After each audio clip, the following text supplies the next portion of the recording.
Subscribe करिए mad over chemistry channel को और बेल आइकन दबाएं नई वीडियोस सबसे पहले देखने के लिए। Good morning students. आज हम पढ़ेंगे क्लास 11th का second chapter structure of atom. बहुत ही थियोरेटिकल चैप्टर है और number of numericals and number of formulas आप इसमें पढ़ोगे। तो हम इसमें कोई डेरिवेशन नहीं करेंगे क्योंकि डेरिवेशन की केमिस्ट्री में कोई ज़रूरत नहीं होती है, वो फिजिक्स में आप पढ़ते हो। तो यहाँ पर सिंपल हम फॉर्मूलाज लेंगे, उसको समझेंगे एंड उस पर बेस्ड न्यूमेरिकल्स प्रैक्टिस करेंगे। तो आज तो हम सिर्फ थ्योरी पार्ट लेंगे एंड इसके जो डिफरेंट फॉर्मूलाज हैं या बोर मॉडल जो है उसको हम समझेंगे। तो बोर मॉडल स्टार्ट करने से पहले हम पहले देखेंगे, बहुत जरूरी हो जाता है कि इलेक्ट्रॉन प्रोटॉन न्यूट्रॉन जो है उनके हमको मास पता हो और चार्ज पता हो। तो मास ऑफ इलेक्ट्रॉन पर केजी हम लेंगे एंड चार्ज जो है पर कूलम।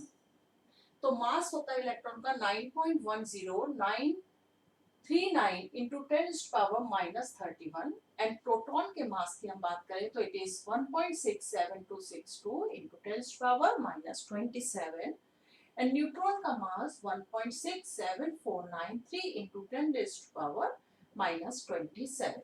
तो ये आपको बच्चों याद करने हैं इनके मास और चार्ज, क्योंकि जब आप न्यूमेरिकल्स करोगे तो इनकी बहुत आपको रिक्वायरमेंट पड़ेगी। चार्ज अगर हम देखते हैं तो इलेक्ट्रॉन पर -1.6022 इंटू 10⁻⁻19, क्योंकि इलेक्ट्रॉन पर माइनस चार्ज होता है इसलिए यहाँ पर हम माइनस पुट करेंगे। प्रोटॉन पॉजिटिवली चार्ज होते हैं तो इसलिए प्लस 1.6022 इंटू 10⁻⁻19।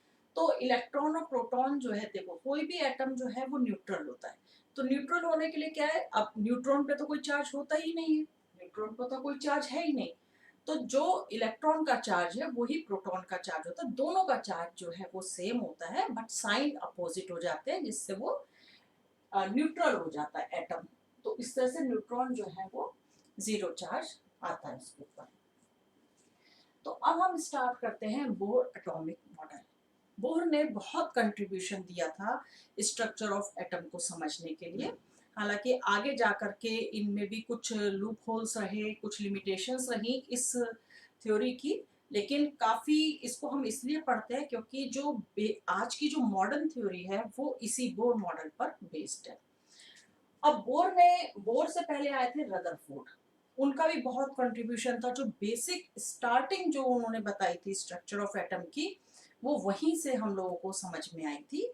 उन्होंने बताया था कि जो इलेक्ट्रॉन है वो ऑर्बिट में रिवॉल्व करता है, न्यूक्लियस है सेंटर में, और सेंटर में जब न्यूक्लियस होता है तो ये जैसे सपोज करिए, मैं इसको यहाँ से अब रब कर देती हूँ, इसको आप नोट डाउन कर लीजिए सो दैट कि मैं इसको रब कर सकूं। ये आप इलेक्ट्रॉन प्रोटॉन न्यूट्रॉन के चार्ज एंड मास जो है वो नोट डाउन कर लीजिए।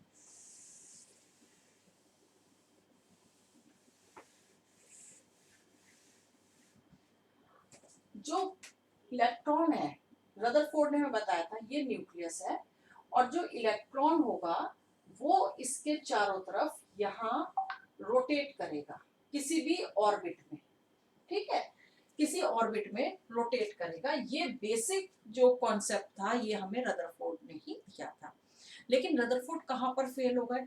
रदरफोर्ड यहाँ फेल हुए हैं कि जब भी कोई चार्ज्ड पार्टिकल एक सर्कुलर पाथ में रोटेट करता है तो ये कुछ एनर्जी रेडिएट करता है, ठीक है। अब जब वो एनर्जी रेडिएट करेगा तो धीरे धीरे क्या है कि इस ऑर्बिटल का साइज छोटा हो जाएगा और ये इलेक्ट्रॉन जो है कुछ टाइम के बाद इस न्यूक्लियस से कोलाइड कर जाएगा, क्योंकि ये तो इसको अपनी तरफ खींच रहा है, दोनों अपोजिटली चार्ज है। तो जो न्यूट्रॉन है वो पॉजिटिवली चार्ज है, सॉरी जो न्यूक्लियस है वो पॉजिटिवली चार्ज है और जो इलेक्ट्रॉन है वो नेगेटिव चार्ज है। तो जो न्यूक्लियस है वो इलेक्ट्रॉन को अपनी तरफ अट्रैक्ट कर रहा है, वहां पर एक इलेक्ट्रोस्टैटिक फोर्स डेवलप हो जाता है। तो धीरे धीरे क्या होता है कि ये इलेक्ट्रॉन जो है यहाँ पर कोलाइड कर जाता है। तो इसका मतलब यहाँ पर स्टेबल स्ट्रक्चर तो हुआ नहीं। अगर इलेक्ट्रॉन न्यूट्रॉन में ही जाकर न्यूक्लियस में ही जाकर के गिर गया तो वहां पर स्टेबिलिटी क्या रही एटम की? तो रदरफोर्ड जो है वो किसी भी एटम की स्टेबिलिटी डिफाइन करने में अनेबल थे। तो उसी के बाद बोर ने अपना एटॉमिक मॉडल दिया। नील्स बोर जिन्होंने 1913 में अपने पोस्टुलेट्स दिए थे। पोस्टुलेट्स मतलब एक थ्योरी हम उसे नहीं कह सकते, जो इनके प्रपोजल्स थे, इन्होंने क्या आगे उसको फॉरवर्ड क्या इन्होंने करा आगे। तो पहला था electron revolves around the nucleus in fixed orbits या फिक्स्ड एनर्जी लेवल और फिक्स्ड स्टेशनरी स्टेट। इसका मतलब क्या हुआ कि जो इलेक्ट्रॉन है जब भी वो रिवॉल्व करेगा तो वो एक फिक्स्ड पाथ होगा, उसका फिक्स्ड ऑर्बिट में होगा। ऐसा नहीं है कि कभी यहाँ चला गया, सपोज करो ये इलेक्ट्रॉन पहले यहाँ पर था तो पहले ये यहाँ रोटेट कर रहा था, फिर रोटेट करते करते इसने एनर्जी लूज करी तो इसमें आ गया, फिर एनर्जी लूज करी तो इसमें आ गया। इस तरह से नहीं है।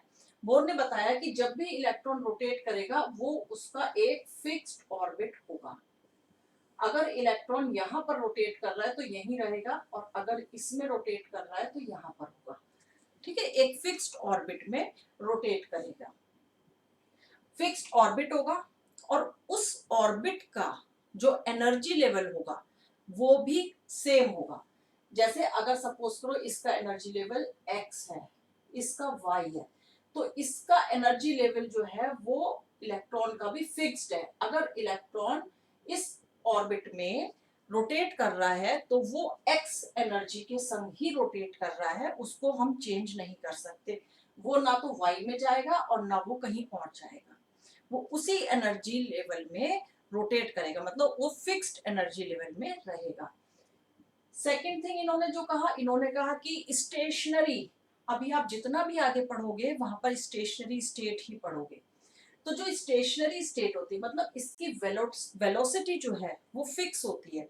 अगर इलेक्ट्रॉन इसमें v वेलोसिटी से रोटेट कर रहा है किसी भी ऑर्बिट में, तो वो जब तक इस ऑर्बिट में रहेगा वो v वेलोसिटी से ही रोटेट करेगा। इसका जो रिवोल्यूशन होगा वो v वेलोसिटी ही रहेगी, उसकी वेलोसिटी में कोई चेंज नहीं आएगा। इसीलिए हम उसको कहते हैं स्टेशनरी। और स्टेशनरी जैसे स्टेट हो गया, या एनर्जी लेवल हमने कहा कि same energy same velocity and in a fixed orbit. ये इन्होंने तीन चीजें पहले पॉइंट में जो इन्होंने पोस्टुलेट दिया था उसमें कहा। सेकंड है energy of an electron in an orbit does not change with time. Time के साथ अगर मान लीजिए ये इसी में रोटेट करता रहा तो क्या टाइम के साथ, जैसा रदरफोर्ड ने कहा था कि धीरे धीरे वो रेडिएशन लूज करेगा, एनर्जी लूज करेगा in the form of radiation time के साथ साथ, और वो धीरे धीरे कोलाइड कर जाएगा न्यूक्लियस के साथ। तो इन्होंने कहा ऐसा कुछ भी नहीं है, टाइम के साथ वेलोसिटी में कोई चेंज, कोई एनर्जी में कोई चेंज नहीं आएगा, क्योंकि वो एक फिक्स्ड एनर्जी में ही रोटेट कर रहा है। अब जैसे आप अगर सपोज करिए कि आप 11th क्लास में हैं, तो आप अगर 11th क्लास में हैं तो जो सब बच्चे एक कुछ उनकी जो एनर्जी लेवल है वो अगर हम कंपेयर करें तो मोर और लेस वो सब एक एनर्जी लेवल में आएंगे। अगर हम उनसे हम अगर कहते हैं 30 इयर्स का कोई पर्सन है वो उस 11th क्लास में आएगा तो उसकी एनर्जी आपके कंपैरिजन में कम होगी। तो अगर हम मोर और लेस समझें, एक अप्रोक्सीमेट अगर हम उस चीज को वैल्यू को लेकर के चलेंगे तो जो एनर्जी है वो एक क्लास की एनर्जी एक जैसी ही मानी जाती है। तो ऐसे ही जो ये इलेक्ट्रॉन है जब ये इस ऑर्बिट में रोटेट कर रहा है तो इस ऑर्बिट की फिक्स्ड एनर्जी है, उसमें 11th के ही बच्चे आएंगे, उसमें कोई 12th के बच्चे नहीं आ जाएंगे, ना उसमें 10th के बच्चे आएंगे, वो फिक्स्ड है कि वहां 11th के ही बच्चे रहेंगे। तो इस तरह से इसकी एनर्जी जो है वो फिक्स्ड होती है। इसके बाद इन्होंने क्या बताया बोर ने, if electron jumps to a higher level. अब ऐसा भी है कि इलेक्ट्रॉन जो है वो, यहाँ पर मैं दोबारा आपको इसका स्ट्रक्चर बना के दिखाती हूँ। अगर सपोज करिए इलेक्ट्रॉन यहाँ पर है, ठीक है, अब इलेक्ट्रॉन यहाँ पर भी तो जा सकता है और यहाँ पर भी आ सकता है, लेकिन हम तो कह रहे हैं कि ये फिक्स्ड एनर्जी में ही रोटेट करता है, इसकी एनर्जी फिक्स्ड होती है उस ऑर्बिट की, कहीं वेलोसिटी में कोई चेंज नहीं आएगा, कोई एनर्जी में कोई चेंज नहीं आएगा। फिर ये हायर लेवल और लोअर लेवल पे कैसे चला जाएगा? तो वो जब भी इसको बाहर से कोई इलेक्ट्रॉन को एनर्जी प्रोवाइड करी जाती है तो ये हायर स्टेट पर चला जाता है, हायर लेवल पर चला जाता है, जिसको कहते हैं हम एक्साइटेड स्टेट। ठीक है, और जब ये इसकी एनर्जी कुछ लूज करी जाती है, ये डिस्चार्ज करता है एनर्जी को, अगर एनर्जी एब्जॉर्ब करेगा तो वो कहाँ जाएगा, हायर लेवल पे जाएगा, और जब वो एनर्जी लूज करेगा तो वो लोअर लेवल पे जाएगा। तो एनर्जी जब इलेक्ट्रॉन लूज करता है किसी भी रीजन से, वो अब हम आगे समझेंगे, तो जब एनर्जी लूज करता है तो अपने से नीचे वाले ऑर्बिट की तरफ जाता है। तो और सबसे लोएस्ट जो एनर्जी है वो इसकी, इसके नीचे नहीं जाएगा, सबसे लोएस्ट एनर्जी ये वाली हो गई। लोएस्ट एनर्जी क्यों हुई है, क्योंकि ये न्यूक्लियस के पास है और न्यूक्लियस का जो अट्रैक्शन है वो इसके ऊपर ज्यादा, इलेक्ट्रोस्टैटिक फोर्स ज्यादा है, तो इसलिए यहाँ पर एनर्जी सबसे कम होती है जो न्यूक्लियस के क्लोज होता है ऑर्बिट। तो ये इलेक्ट्रॉन जो है वो एनर्जी को रिलीज करेगा, और रिलीज करके ये डी एक्साइटमेंट स्टेट होती है, ये एक्साइटमेंट स्टेट होती है। ठीक है, इसको आप ऐसे समझ सकते हैं कि एनर्जी कैसे बढ़ी। जब आप रेसिंग करते हैं तो रेसिंग में जब आप स्टार्टिंग लाइन से स्टार्ट करते हो तो आप कितनी एनर्जी से दौड़ रहे होते हो और कहाँ पर पहुंचते हो, एक मैक्सिमम जो आपकी फिनिश लाइन होती है वहां तक पहुंचते हो, तो वो हो गई आपकी एक्साइटेड स्टेट। और फिर जब आप वापस आ रहे होते हो तो फिनिश लाइन तक, जो स्टार्टिंग लाइन थी उस तक आते आते आपकी एनर्जी काफी लूज होना शुरू हो जाती है, और लूज करते हो क्योंकि आपको स्टार्टिंग लाइन पर आकर के रुकना होता है। तो वहां पर क्या, आप फिर से जो एनर्जी आपने एब्जॉर्ब करी थी उसको रिलीज कर देते हो।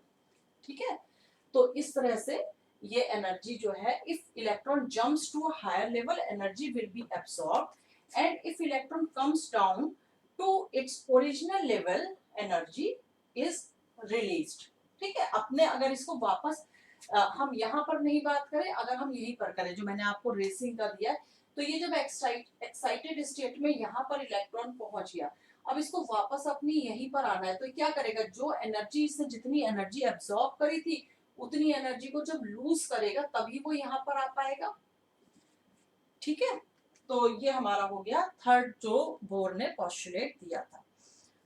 यहाँ तक तो इनका एक्सप्लेनेशन हो गया कि रदरफोर्ड की जो लिमिटेशंस थी उसको इन्होंने यहाँ पर सॉल्व करा, कि उसके लिए उन्होंने वहां पर एडिशनल पॉइंट अपने दिए कि ठीक है, रदरफोर्ड ने इस तरह से कहा है कि इलेक्ट्रॉन एक ऑर्बिट में रोटेट करता है, तो वो जो प्रॉब्लम आई थी कि इलेक्ट्रॉन जो है वो न्यूक्लियस से जाके कोलाइड करेगा, तो वो क्यों नहीं करता है, उसको इन्होंने इन 3 पॉइंट्स में डिफाइन करा है। ठीक है, नेक्स्ट पॉइंट है, अब जहां इन्होंने अपना अपने कुछ कैलकुलेशंस देनी शुरू करी या अपनी जो लॉजिक उन्होंने दी, तो वहां उन्होंने जो प्लैंक्स थे साइंटिस्ट, उनकी थ्योरी को अपना बेस बनाया। प्लैंक्स ने क्या कहा था कि जो एनर्जी है, energy of radiation absorbs or released during transition is given by, ये जो फॉर्मूला है एनर्जी का कि जो एनर्जी रिलीज करता है इलेक्ट्रॉन या एब्जॉर्ब करता है, उसको हम कैसे मेजर कर सकते हैं, कैसे हम उसको फाइंड आउट करते हैं कि कितनी एनर्जी उसने लूज करी है या कितनी एनर्जी उसने एब्जॉर्ब करी है। तो वो इसको E is directly proportional to frequency, कितनी फ्रीक्वेंसी थी उस एनर्जी की, तो इसको इन्होंने इस फॉर्मूले से निकाला था, ये प्लैंक्स ने दिया था, E is equal to H upon nu, H is Planck's constant. तो अगर हमें फ्रीक्वेंसी निकालनी हो एनर्जी की, तो फ्रीक्वेंसी आप कैसे निकालोगे, delta E upon H. Delta E क्या हो गया, एनर्जी चेंज, जो फाइनल एनर्जी थी और जो इनिशियल एनर्जी थी उसको माइनस कर दोगे तो आपके पास डेल्टा E आ जाएगा। तो अगर हमें फ्रीक्वेंसी निकालनी होती है किसी भी रेडिएशन की, या हमें एनर्जी निकालनी होगी, तो हम एनर्जी में जो चेंज आएगा अगर हमें वो निकालना है तो वो हम यहाँ से निकाल सकते हैं। तो ये इन्होंने प्लैंक्स का बेस बनाया था। अब प्लैंक्स क्यों फेल हो गए, प्लैंक्स से इतना बेसिक एक हमको कॉन्सेप्ट दे दिया, लेकिन प्लैंक्स क्यों फेल हो गए, क्योंकि क्वांटाइजेशन ऑफ एनर्जी वो नहीं बता पाए। इन्होंने ये सब बता दिया कि एनर्जी आप कैसे कैलकुलेट करोगे, किस तरह से फ्रीक्वेंसी कैलकुलेट करोगे, लेकिन क्वांटाइजेशन क्या होगा एनर्जी का वो नहीं बता पाए। क्वांटाइजेशन होता है कि अगर आप इसमें एनर्जी कह रहे हो,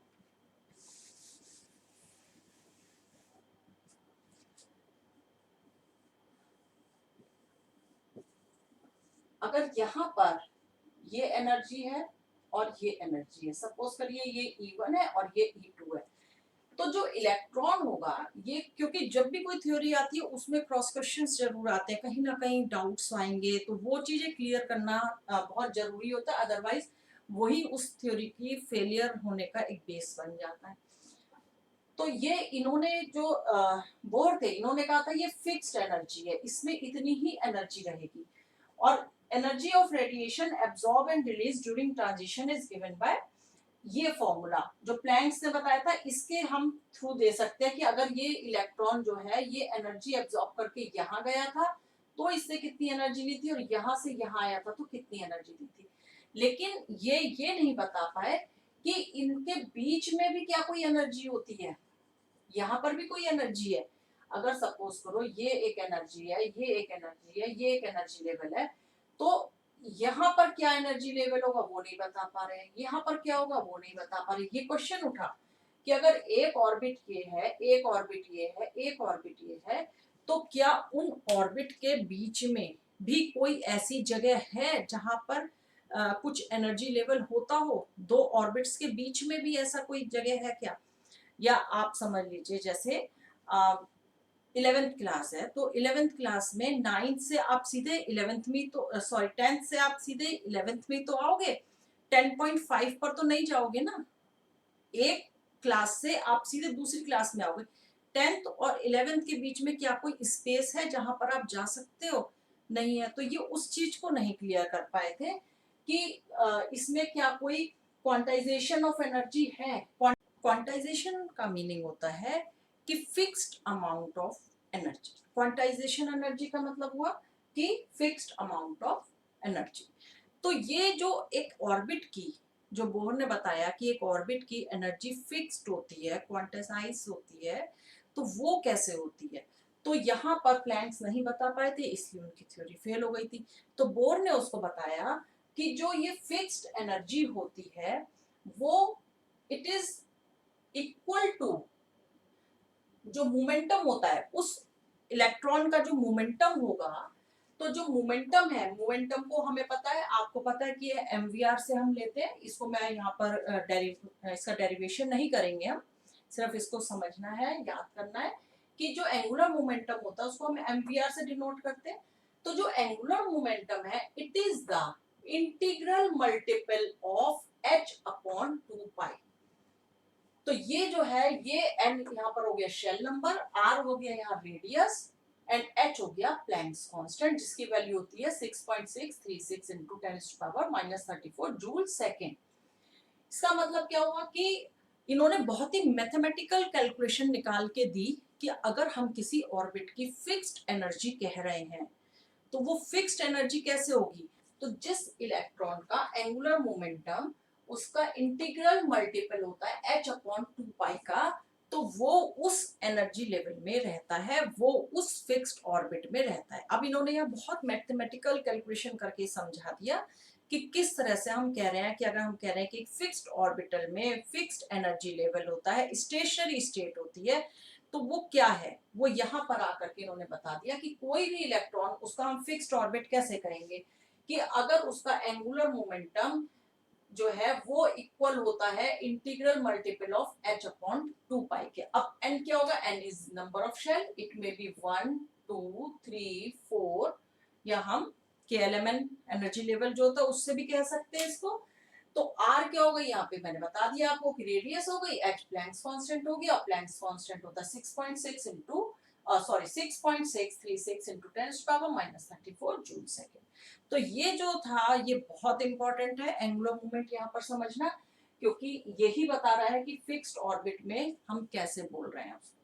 अब यहाँ तक आ गया पूरा, ये हो गया कि फिक्स्ड ऑर्बिट है, एंगुलर मोमेंटम आप कैसे निकालोगे। अगर आपने एंगुलर मोमेंटम निकाल लिया तो आप बता सकते हो कि किस शेल में है या किस फिक्स्ड उसमें है इलेक्ट्रॉन ऑर्बिट में। अब इसके बाद आता है रेडियस ऑफ स्टेशनरी स्टेट। सब जगह हम स्टेशनरी स्टेट ही पढ़ेंगे, क्योंकि यहाँ ये पहले ही पॉइंट दिया गया है कि जब इलेक्ट्रॉन रिवॉल्व करता है अराउंड द न्यूक्लियस तो वो फिक्स्ड ऑर्बिट में होता है, एनर्जी लेवल्स उसका फिक्स्ड होते हैं एंड स्टेशनरी स्टेट होती है। तो जो भी कैलकुलेशंस आप देखोगे, जो भी फॉर्मूला देखोगे वो स्टेशनरी स्टेट में ही देखोगे।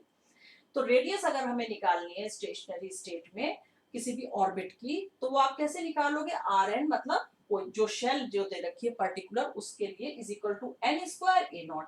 ए नॉट को हम कहते हैं बोर रेडियस या फर्स्ट रेडियस होती है। जो हाइड्रोजन एटम होते हैं, इन्होंने बेसिकली हाइड्रोजन एटम के लिए बताया था बोर ने। तो जो हाइड्रोजन एटम होते हैं तो जो उसकी फर्स्ट रेडियस होगी उसमें तो एक ही शेल है ना, तो उसमें एक ही ऑर्बिट है, एक ही शेल है, तो n हो जाएगा 1 और इसकी जो बोर रेडियस आएगी वो आएगी is equal to A naught. और ए नॉट की वैल्यू इन्होंने कैलकुलेट करके दी है बोर ने, इट इज 52.9 पिकोमीटर, या अगर हम इसको मीटर में लिखेंगे तो इट विल बी 5.29 टू 10⁻11। ये तो इन्होंने बोर ने कैलकुलेट करके दिया क्योंकि हाइड्रोजन की एक ही शेल है, तो n की वैल्यू इन्होंने n पुट कर दी थी यहाँ पर। अब जो हाइड्रोजन लाइक आयंस हैं, हाइड्रोजन लाइक आयंस कौन से हो गए? हाइड्रोजन जैसे हो गया हीलियम +1, लिथियम +2, बेरिलियम +3, तो ये हाइड्रोजन लाइक हो गए, ठीक है, क्योंकि इसका एटॉमिक वेट एटॉमिक मास कितना होता है? Hydrogen helium 2। अब इससे एक इलेक्ट्रॉन निकाल दिया तो हाइड्रोजन के पास क्या है? 1 चार्ज है, तो ये 1 चार्ज इसके इक्वल हो गया, 1 इलेक्ट्रॉन है, ठीक है। लिथियम का +2, क्योंकि 3 इलेक्ट्रॉन होते हैं, 2 इलेक्ट्रॉन इसे डोनेट कर दिए तो ये हाइड्रोजन लाइक हो गया, हाइड्रोजन के पास एक ही इलेक्ट्रॉन है हाइड्रोजन एटम के पास।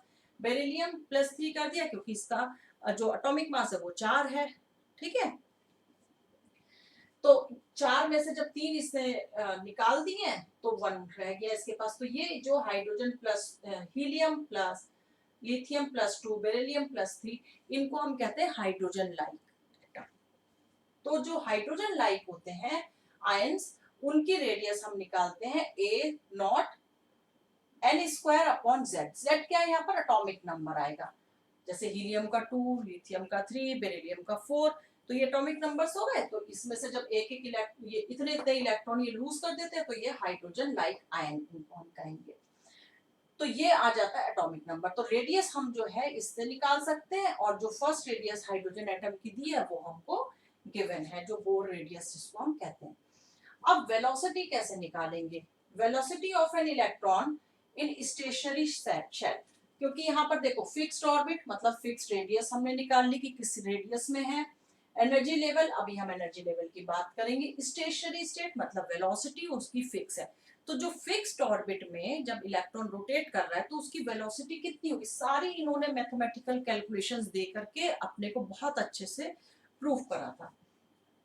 तो यहाँ पर जो वेलोसिटी है वो in a stationary shell it will be equal to, हम इस फॉर्मूले से निकाल लेंगे, हमारे पास मोमेंटम का फॉर्मूला, यहाँ पे वेलोसिटी दे रखा है, यहाँ से आप वेलोसिटी निकालते हैं। और जब ये सारी वैल्यूज पुट कर देते हैं, यहाँ पर हम कोई डेरिवेशन नहीं करेंगे, कोई वैल्यूज पुट नहीं करेंगे, सीधे आपको फॉर्मूला याद करना है कि Vn is equal to 2.18 into 10⁻⁶ Z/n meters per second। अब हाइड्रोजन की क्या आएगी? हाइड्रोजन का तो Z इज इक्वल टू 1 लोगे, एटॉमिक नंबर इसका 1 आ जाएगा, ठीक है, N भी इसका 1 आ जाएगा। तो जो हाइड्रोजन है उसकी वेलोसिटी कितनी हो जाएगी? 2.18 into 10⁻⁶ meters per second। लेकिन अगर आपको हाइड्रोजन लाइक आयंस की निकालनी है तो वहां पर आपको Z जो है वो एटॉमिक नंबर लिखना पड़ेगा, और यहाँ पर शेल आपको लिखना पड़ेगा कि किस शेल में, तो वो गिवन होगा आपको, और इस तरह से ये आप निकाल सकते हैं वेलोसिटी। अब हम बात करेंगे कि एनर्जी। एनर्जी किसी भी इलेक्ट्रॉन की दो एनर्जी होती है फिक्स्ड एनर्जी, एक पोटेंशियल एनर्जी और एक काइनेटिक एनर्जी। क्यों है? देखो काइनेटिक एनर्जी तो क्यों है? क्योंकि वो रिवॉल्व कर रहा है, कोई भी चीज जब मूवमेंट में होती है तो उसकी काइनेटिक एनर्जी होती है। पोटेंशियल एनर्जी ये नहीं है कि कोई चीज जो है, कोई मास जो फिक्स है एक जगह स्टेशनरी स्टेट में, उसको हम पोटेंशियल एनर्जी नहीं कहेंगे। यहाँ पर जो पोटेंशियल एनर्जी होता है, जो यहाँ इलेक्ट्रॉन है और ये जो प्रोटॉन है, ये दो चार्ज हो गए, इन दोनों चार्ज के बीच में जो एक इलेक्ट्रोस्टैटिक चार्ज डेवलप होता है, जो इलेक्ट्रोस्टैटिक एनर्जी डेवलप होती है, उसको हम कहते हैं पोटेंशियल एनर्जी। तो potential energy plus kinetic energy, किसी भी इलेक्ट्रॉन की जो एनर्जी है उसको हम दो एनर्जी मिला करके बनती है, वो होती है potential energy and kinetic energy. और ये पूरी वैल्यूज इनके फॉर्मूला में रख करके निकाली गई हैं। तो वो कैलकुलेट करके जो काइनेटिक एनर्जी आती है वो आती है 13.6 into Z² upon N² electron volt. Potential energy आएगी -2 into 13.6 into Z² upon n² electron. Minus क्यों आया? क्योंकि यहाँ पर इलेक्ट्रॉन की भी एनर्जी दी जा रही है। इलेक्ट्रॉन एंड प्रोटॉन दो चार्ज है ना, तो इलेक्ट्रॉन की वजह से यहाँ पर आया माइनस चार्ज, और क्योंकि दो चार्ज है, दो चार्ज की आप एनर्जी काउंट कर रहे हो, तो इसलिए यहाँ पर 2 आ जाएगा, वो काइनेटिक एनर्जी के डबल हो जाता है। तो अगर हम टोटल एनर्जी निकालेंगे तो टोटल एनर्जी कितनी आ जाएगी?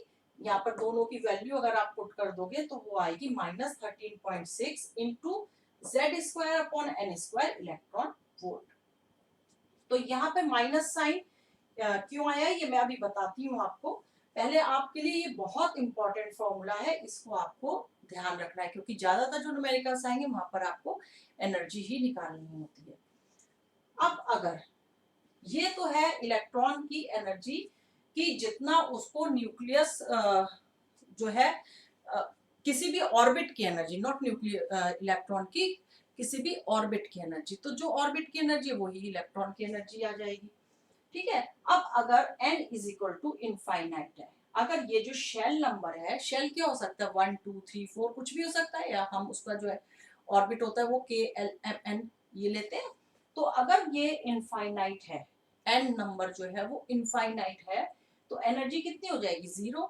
तो इसका मतलब क्या हुआ कि इलेक्ट्रॉन से जो न्यूक्लियस है, न्यूक्लियस से जितनी दूर ऑर्बिट होता जाएगा उतना ही एनर्जी कम होती जाएगी उस ऑर्बिट की, क्योंकि जो न्यूक्लियस है वो इलेक्ट्रॉन जो उसमें रहता है ऑर्बिट में उसको अपनी तरफ अट्रैक्ट करता है। अट्रैक्ट करने से क्या है कि उसकी जो इलेक्ट्रोस्टैटिक चार्ज है, जो इलेक्ट्रोस्टैटिक फोर्स है वो उसका ज्यादा होता है, तो उसकी एनर्जी कम हो जाती है। जब फोर्स ज्यादा लग रहा है किसी पे भी तो एनर्जी उसकी अपने में कम हो जाती है, उसके ऊपर एक पुल लग रहा होता है तो वो अपना फ्रीली रोटेट नहीं कर पाता है। तो जितना वो न्यूक्लियस से दूर जाता जाएगा उसके ऊपर न्यूक्लियस का जो अट्रैक्शन है, फोर्स ऑफ अट्रैक्शन, वो कम होता जाएगा, और कम होगा तो उसकी एनर्जी जो है वो बढ़ती जाएगी। तो 0 तक पहुंच जाती है एनर्जी। और 0 यहाँ पर हमने माइनस साइन क्यों लगाया है? क्योंकि जब इलेक्ट्रॉन फ्री स्टेट में माना जाता है, मतलब उसकी एनर्जी 0 है, वो फ्री स्टेट में है, तो उससे कम एनर्जी कभी भी जो ऑर्बिट में रहेगा वो शो करता है।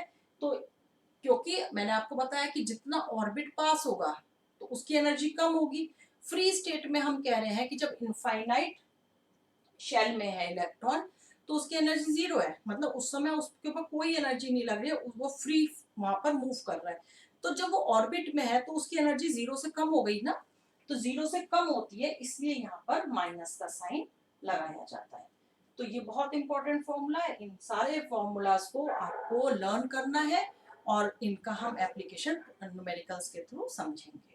तो इसको आप जल्दी से नोट डाउन कर लीजिए। इसके बाद हम देखते हैं कि number of revolution made by an electron around nucleus, nucleus के चारों तरफ कितने रिवॉल्यूशन एक इलेक्ट्रॉन ले रहा है, उसको हम कैसे निकालेंगे? Is equal to velocity of electron, velocity हम निकाल लेंगे, हमने पहले फॉर्मूला इसका देख लिया है, and circumference of orbit, orbit की सरकमफ्रेंस कितनी है? तो v अपॉन 2πr, 2πr किसी भी सर्कुलर सर्कल जो होता है उसका सरकमफ्रेंस होता है, तो ये सर्कुलर पाथ में होता है ऑर्बिट, तो ये इसलिए v अपॉन 2πr से हम इसका नंबर ऑफ रिवॉल्यूशन निकाल लेंगे इलेक्ट्रॉन्स के। अब इतना सब आपने देखा, अब तक आप पढ़ते आ रहे हो कि बोर ने इतना वर्क करा, इतना वर्क करा है, हर चीज उसने बहुत मैथमेटिकली साइंटिफिकली हर चीज प्रूफ करके दी, लेकिन फिर भी कुछ पॉइंट्स ऐसे रहे कि जिनको वो एक्सप्लेन नहीं कर पाए। तो इसीलिए आज जो हम हैं बेस जो है हमारा यहीं से तैयार हो गया है, लेकिन जो मॉडर्न थ्योरी है वो क्वांटम थ्योरी है, तो अभी उसमें भी परफेक्ट नहीं कह सकते हैं, बट हाँ फिर भी जो हम आजकल फॉलो करते हैं वो क्वांटम थ्योरी करते हैं। तो क्यों ये थ्योरी फेल हुई, बोर ने इतना काम करा, उसके बाद क्यों इनको फेलियर हुई, तो वो हम कुछ पॉइंट डिस्कस करते हैं जिनको हम लिमिटेशंस में लेते हैं कि क्या लिमिटेशंस रही बोर मॉडल की, कि जिसकी वजह से ये सक्सेसफुल नहीं हुए या इनकी थ्योरी क्यों नहीं एक्सेप्टेबल हुई। सबसे पहला ही was enable to explain spectrum of atoms, atoms का स्पेक्ट्रम, जैसे जब भी कोई गैस जो है, सपोज करिए ये गैस है और इसके थ्रू कोई लाइट पास करी गई है, तो यहाँ पर ये देखा गया कि ये एक स्पेक्ट्रम आया। ठीक है, ये लाइट यहाँ पर टकराई और इस तरह से ये इसको मैं ठीक से ड्रॉ कर देती हूँ। जब ये यहाँ पे टकराई है तो यहाँ से क्या होगा, ये इस पॉइंट से यहाँ यहाँ इस तरह से डिफरेंट स्पेक्ट्रम, जैसे रेनबो बनता है, लाइट स्प्लिट होती है, तो ऐसे ही जब हाइड्रोजन गैस या किसी भी गैस के थ्रू लाइट पास करी जाती है तो ये लाइट जो है वो स्प्लिट हो जाती है, इसको कहते हैं स्पेक्ट्रम। तो जो बोहर थे वो इसको डिफाइन नहीं कर पाए, स्पेक्ट्रम ऑफ लाइट को या स्प्लिटिंग ऑफ लाइट को। इसके बाद सेकंड थिंग ये आई कि इन्होंने हाइड्रोजन का फिर भी कर दिया था, बट हाइड्रोजन लाइक जो आयंस थे उनका नहीं डिफाइन कर पाए थे। तो इसके बाद ये आया कि अगर इस तरह के जो स्प्लिटिंग है, जो इस तरह का स्पेक्ट्रम है, जो स्प्लिटिंग ऑफ लाइन हो रही है, ये अगर मैग्नेटिक फील्ड में करी जाए या इलेक्ट्रिक फील्ड उसको प्रोड्यूस करा जाए और फिर ये स्प्लिटिंग देखी जाए, तो इसके बीच में कुछ और लाइंस भी आती हैं। तो बोर जो है उसको भी डिफाइन करने में सक्सेसफुल नहीं हुए कि जो स्प्लिटिंग ऑफ लाइन है, अगर ये splitting of line magnetic field में करी जाती है तो हम उसको कहते हैं ज़ीमैन इफेक्ट, और अगर इलेक्ट्रिक फील्ड में करी जाती है तो उसको कहते हैं हम स्टार्क इफेक्ट। तो he was unable to explain Zeeman effect and Stark effect. अगर मैग्नेटिक फील्ड के इन्फ्लुएंस में करा जाता है स्प्लिटिंग या स्पेक्ट्रम देखा जाता है तो हम उसको कहते हैं ज़ीमैन इफेक्ट, और इलेक्ट्रिक फील्ड के इफेक्ट में देखा जाता है, उसके इन्फ्लुएंस में देखा जाता है तो हम कहते हैं स्टार्क इफेक्ट। इसमें क्या, जो स्प्लिटिंग हो रही थी लाइन की, अगर सपोज करिए इस तरह से स्प्लिटिंग हो रही है लाइन की, तो इसके बीच में कुछ लाइंस आ रही थी जिनको ये एक्सप्लेन नहीं कर पाए। ठीक है, could not explain the ability of atoms to form molecules by chemical bond। Chemical bonding को ये एक्सप्लेन नहीं कर पाए कि कैसे एटम्स जो है वो कंबाइन करके केमिकल बॉन्ड बनाते हैं और मॉलिक्यूल फॉर्म करते हैं। According to Bohr model, electrons are moving in a fixed circular path. हमने बहुत डिटेल में समझ लिया, इन्होंने सारी कैलकुलेशन भी दे दी कि इलेक्ट्रॉन जो है वो एक फिक्स्ड ऑर्बिट में मूव करता है, and we can determine exactly the velocity and the position of the electron. ये सब हम कैलकुलेट करके आए हैं, इन्होंने हमको मैथमेटिकल एक्सप्रेशंस भी दिए हैं इसके। लेकिन उसके बाद भी जो हेजनबर्ग थे, इन्होंने इनको कॉन्ट्राडिक्ट करा। उन्होंने कहा कि एक ही टाइम में हम इलेक्ट्रॉन की पोजीशन और वेलोसिटी उसको फाइंड आउट नहीं कर सकते हैं। अगर हम एक को फाइंड करेंगे तो दूसरा हमें कांस्टेंट करना ही पड़ेगा, अदरवाइज उसकी एग्जैक्ट वैल्यू नहीं मिलेगी। तो ये चीजें देखी गई एक्सपेरिमेंटली, तो ये बात थी कि हम एक ही टाइम में इलेक्ट्रॉन की वेलोसिटी और उसकी एग्जैक्ट जो पोजीशन है ऑर्बिट में वो हम नहीं फाइंड कर पाएंगे, क्योंकि ये तो रिवॉल्व कर रहा है और रिवॉल्व करते हुए वहां पर उसकी पोजीशन में चेंज आता है। तो इस तरह से जो बोहर का मॉडल था इतना उन्होंने वर्क करा, लेकिन फिर भी हम उसको आज पढ़ रहे हैं तो इसका मतलब वो बहुत इंपॉर्टेंट है। वो जो आज क्वांटम थ्योरी है उसका बेस यहीं से आया है। पूरा इन्होंने बहुत मेहनत करके अब जो एटम का स्ट्रक्चर था उसको एक्सप्लेन करा। तो इससे रिलेटेड हम नेक्स्ट जो क्लास होगी उसमें हम कुछ न्यूमेरिकल्स करेंगे इन पर बेस्ड, एंड उस ये आपको न्यूमेरिकल्स जरूर प्रैक्टिस करने हैं, ये फॉर्मूलाज आपको लर्न करने हैं। कोई आपको डेरिवेशन नहीं करना है केमिस्ट्री में, सिर्फ आपको ये फॉर्मूलाज लर्न करने हैं, कैसे इनको अप्लाई करना है, जो कांस्टेंट की वैल्यू है वो लर्न करनी है। तो keep practicing, till then good bye.